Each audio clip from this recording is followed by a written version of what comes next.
When I think of Africa, I think of the majestic colors that create my vision of Africa and all of its natural beauty. I think of the golden sun warming the soft matted soil, the sunset sinking below the horizon, surrounded by the vermilion and corn-silk sky and billowing clouds. I think of the fragrant spices of Africa, the curled earthy brown cinnamon. I taste the heat of Africa in the fiery oranges, the blended ambers, and the rosy persimmon.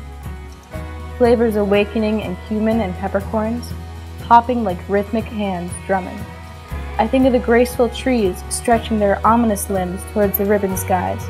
I think of my childhood fantasy of Africa, influenced by the cinematic beauty in The Lion King. A vision of Africa with Rafiki pridefully holding Simba on the edge of Pride Rock. But now my vision is clouded by death and disease. A virus that leaves children orphaned, closes schools, fractures communities, and tests humanity. The darkness of death and disease traps liquid darkness in my dreamlike vision. Africa has experienced many devastating diseases. Its resilience is empowering, but at this moment, Ebola is the evil monster that has robbed the lives of more than 7,000 people. Ebola is creating a fracture, resulting in cultural rituals being abolished, restricting spiritual practice, and leaving many mourning the loss of their loved ones in isolation.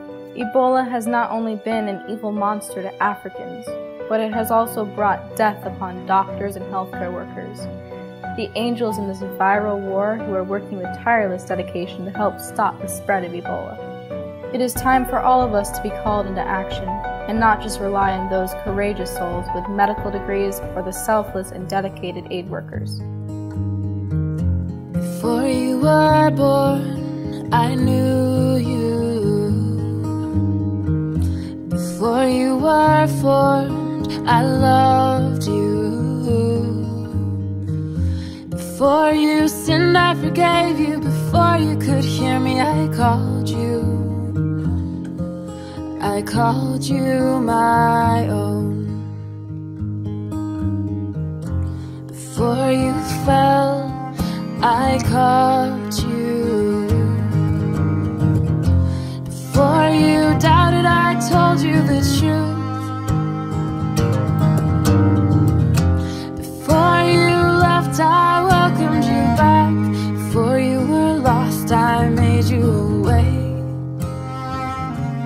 to come home. We must all support our brothers and sisters through advocacy, education, and rising to the task.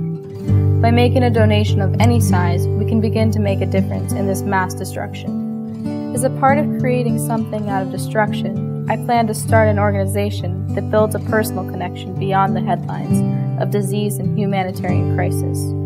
I will call this organization Project Zero. Through Project Zero, donations can purchase a box of masks or gloves, body bags, chlorine tablets, or personal protective garments.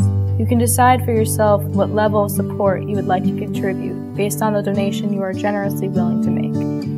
People who donate will receive a red string. By tying this red strand on your wrist, you will represent being a part of a bigger promise, a promise to end the destruction that Ebola has created. Tie a knot to educate, tie a knot to advocate, and tie a knot to donate to this global issue. These knots will remind you that you can make a difference. Let's bring an end to this viral destruction. Let's take this destruction and turn it into something filled with hope and promise. And speaking of viral, all these initiatives will be supported by social media, endorsements by celebrities, and others who can motivate the public.